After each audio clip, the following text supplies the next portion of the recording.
Mr. Speaker, will you please call the House to order? The House will come to order.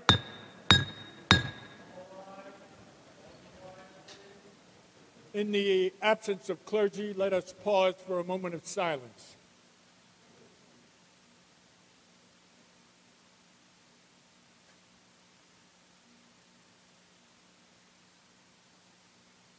Visitors are invited to join the members in the Pledge of Allegiance. I pledge allegiance to the flag of the United States of America and to the republic for which it stands, one nation, under God, indivisible, with liberty and justice for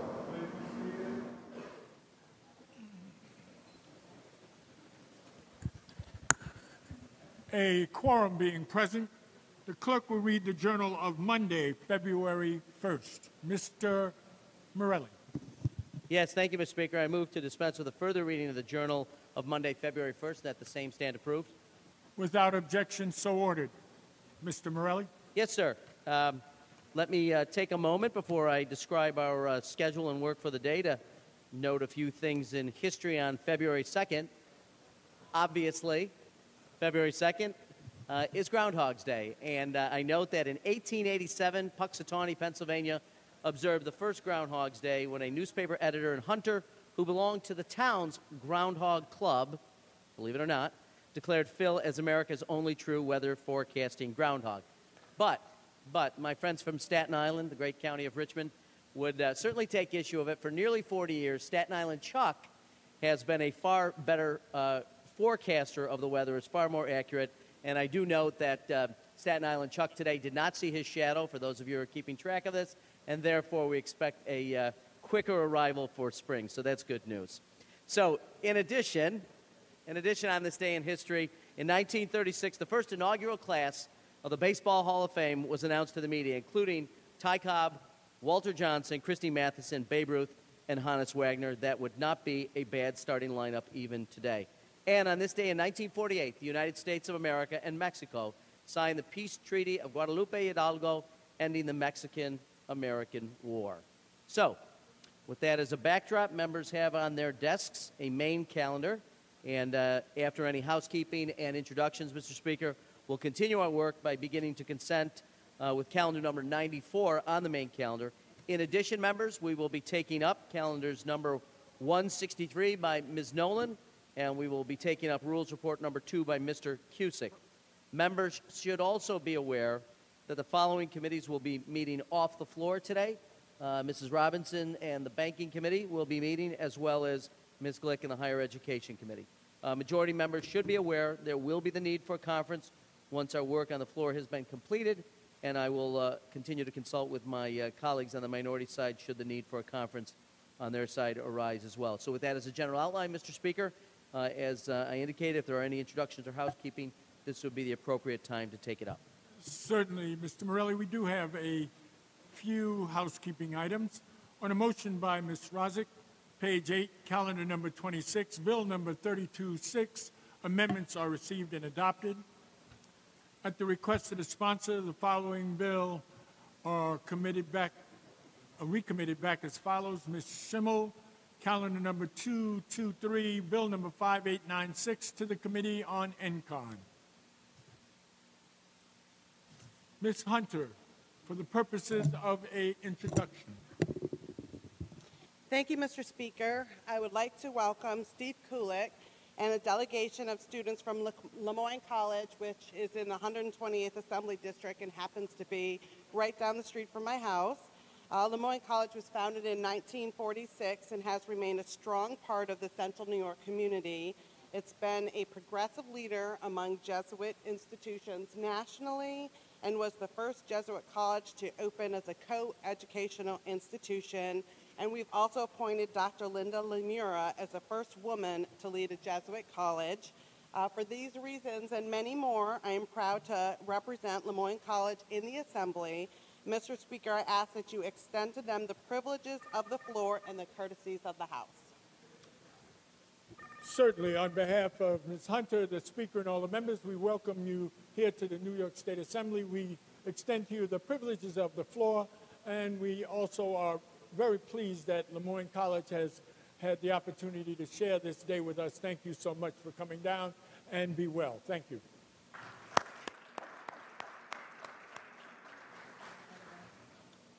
Mr. Pichardo for an introduction.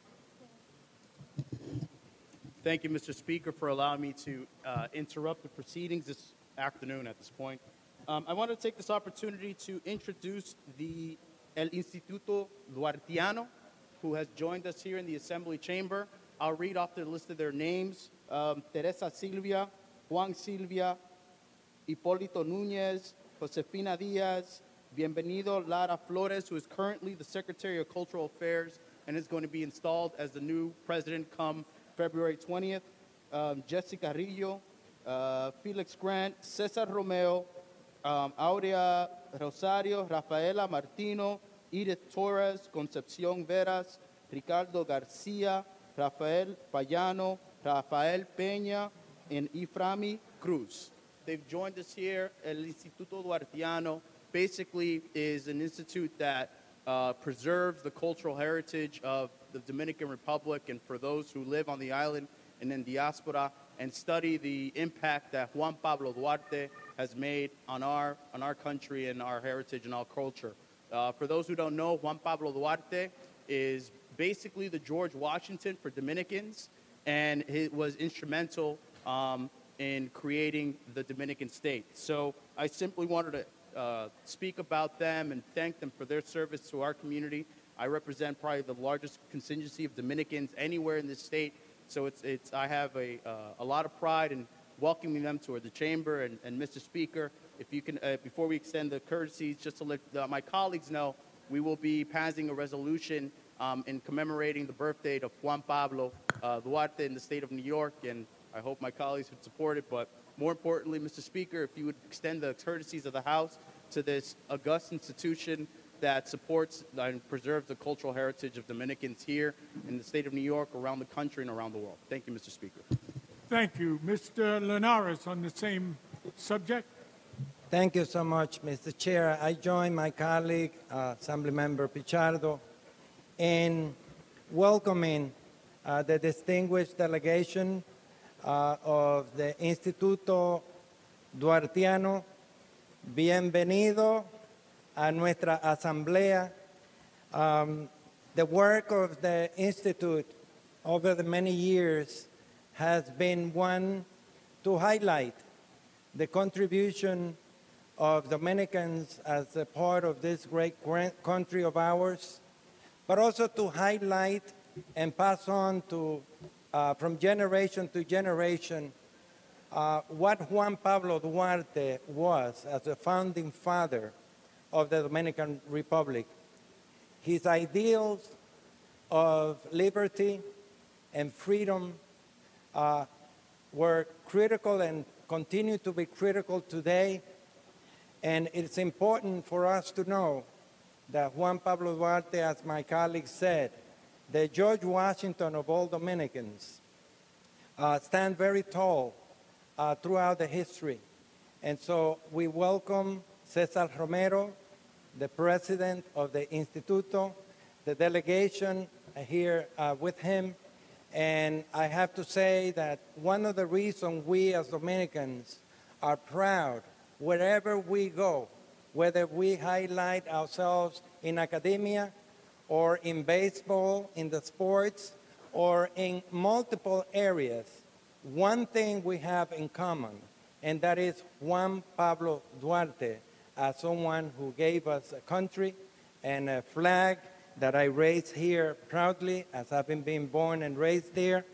And I also raise it together with the American flag. So welcome, and please extend the privileges of the floor and have this distinguished delegation feel welcome in this our floor. Welcome, and que viva Juan Pablo Duarte.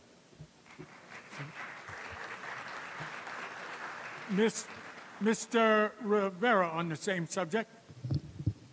Muchas gracias. Thank you very much, Mr. Speaker. I also join my colleague Pichardo and Linares in welcoming and asking you to welcome this delegation from New York City, whose members have been very, I know on a personal level. And very quickly, let me say that Puerto Ricans are grateful in many ways to the Dominican Republic because, yes, Pablo Duarte began the movement, but like Martin Luther King, he did not do it by himself. You have Duarte, Sanchez, y Mella, who were the leaders in those days in fighting for the freedom and the creation of their country. And as soon as they regained their freedom, it was not too soon after that they came up with the idea, vinieron los dominicanos con la idea de la Federación de las Antillas, the Federation of the Antilles, meaning trying to bring together Cuba and Puerto Rico to be like one country. And it was not to be, but however, it was the Dominican who went to Cuba to help Cuba liberate itself from Spain. It was the Dominicans who, as time went by, allowed Eugenio Maria de Hostos, a Puerto Rican educator, to go to Dominican Republic and other parts to create the educational system in the Dominican Republic. That was Eugenio Maria de Hostos. And today in the Bronx, in a way, thanks to this legislation for many years ago, we helped to create the college, la Universidad, el colegio, in the Bronx of Eugenio Maria de Hostos, where predominantly the students are Dominican, Puerto Rican, Colombian, Mexican, many youngsters who are coming into our nation today. So Cesar Romero, who is still the president, it is after him who I try to imitate. I like to document. I walk around with my video camera, and now he's got his professional video camera aimed at me. He's not only the president of the organization, but he's the documentarian of the organization. If you want to know about the struggle and the amount of issues that we are involved day to day in the Latino community in New York, you go see César Romero. Bienvenido, esta es la casa de todos ustedes. ¡Que viva la República Dominicana! Certainly, on behalf of Mr. Pichardo, Mr. Linares, Mr. Rivera, the Speaker, and all the members, we welcome you here to the New York State Assembly, to the People's House. We extend to you the privileges of the floor. We commend you on the work that you do to maintain that proud tradition of Dominicans here in the United States and on the island. And we hope that you will always be here, always be welcome. Please continue your great work. Thank you.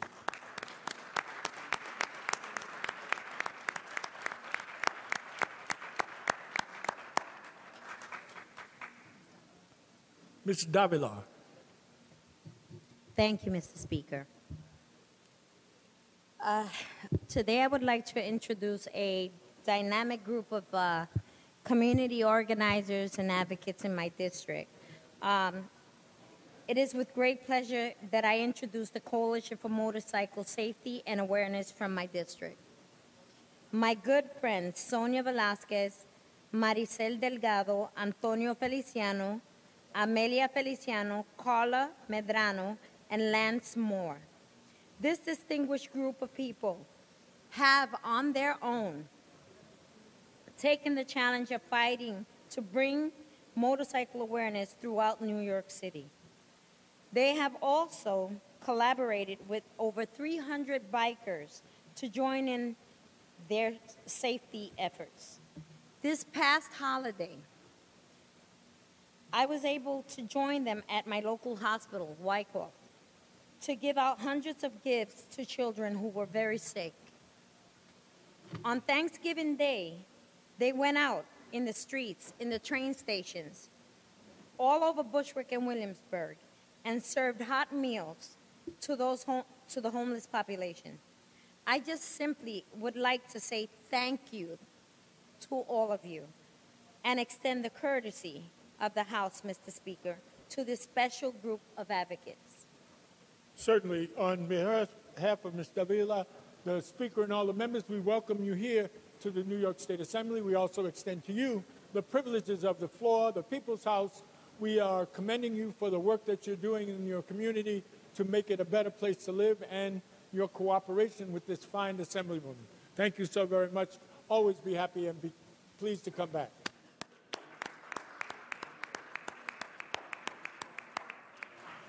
Mr. Zambrowski. Thank you, Mr. Speaker. I'd like to introduce a few folks that came up from Rockland County today. I do so on behalf of myself, Assemblywoman Jaffe, Assemblyman Skoufis, Assemblyman Brabenak. Situated in the second row there, if everybody would stand, are a group of Rocklanders led by Ruth Bowles, Kathleen Cott-Benny, and Valerie Maldow, who's also our new Clarkstown Councilwoman, so I welcome her in dual roles here today. But they're all here today on the Rockland Council of Alcoholism. They're great advocates for recovery, and I'm glad they came up to the Capitol today, and I would just ask you to welcome them and extend the cordialities to the House. Thank you. Certainly, on behalf of Mr. Zambrowski, the entire Rockland County delegation, the Speaker, and all the members, we welcome you here to the New York State Assembly. We extend to you the privileges of the floor, and we commend you for the work that you do to help those who are suffering from alcohol addiction. Thank you so much for that work. It is so very important in this day and time. Thank you so much.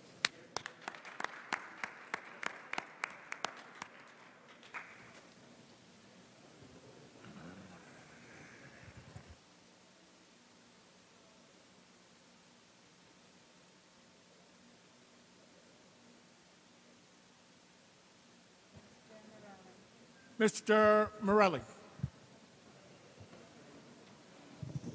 Yes, sir. Before we go to the calendar, I'd like to ask members of the Banks Committee to join Mrs. Robinson in the Speaker's conference room. Members of the Banks Committee. Members of the Banking Committee, please go to the Speaker's conference room. Ms. Robinson is on her way. Mr. Morelli.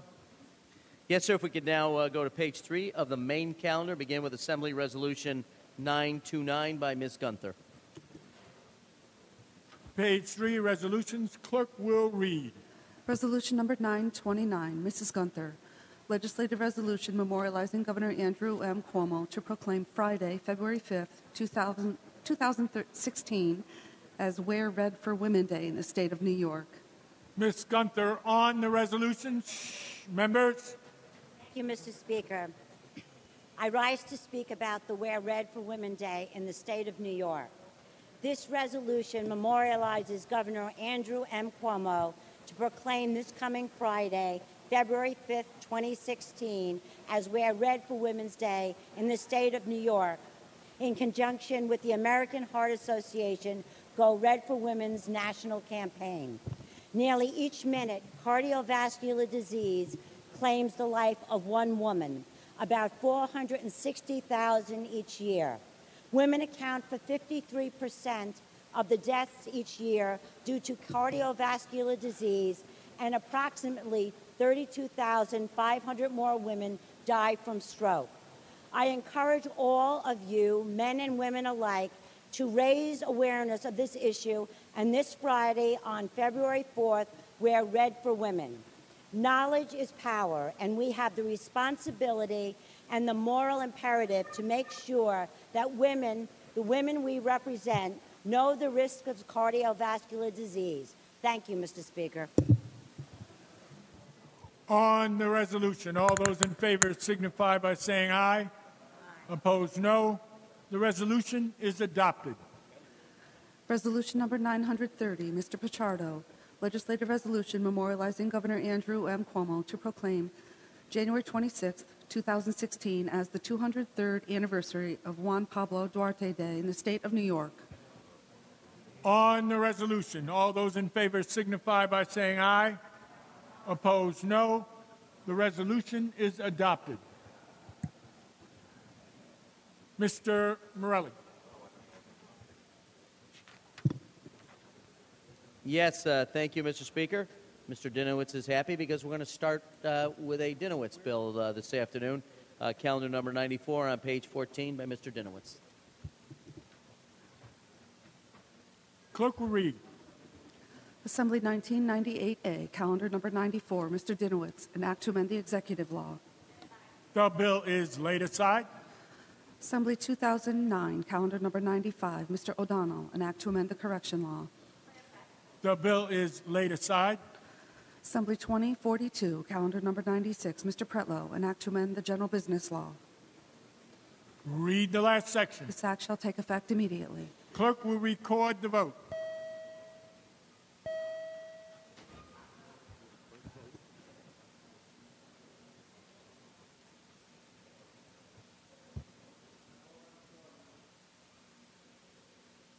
Mr. Morelli.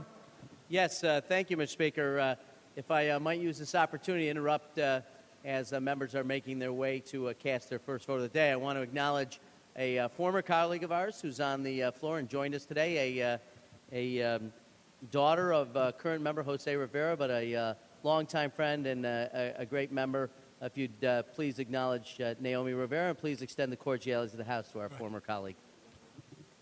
Certainly. Naomi, once a Assembly member, always Assembly member. We are so pleased to have you here. Of course, you extended the privileges of the floor. You always have that. Thank you for joining us, and it's good to see you. Thank you.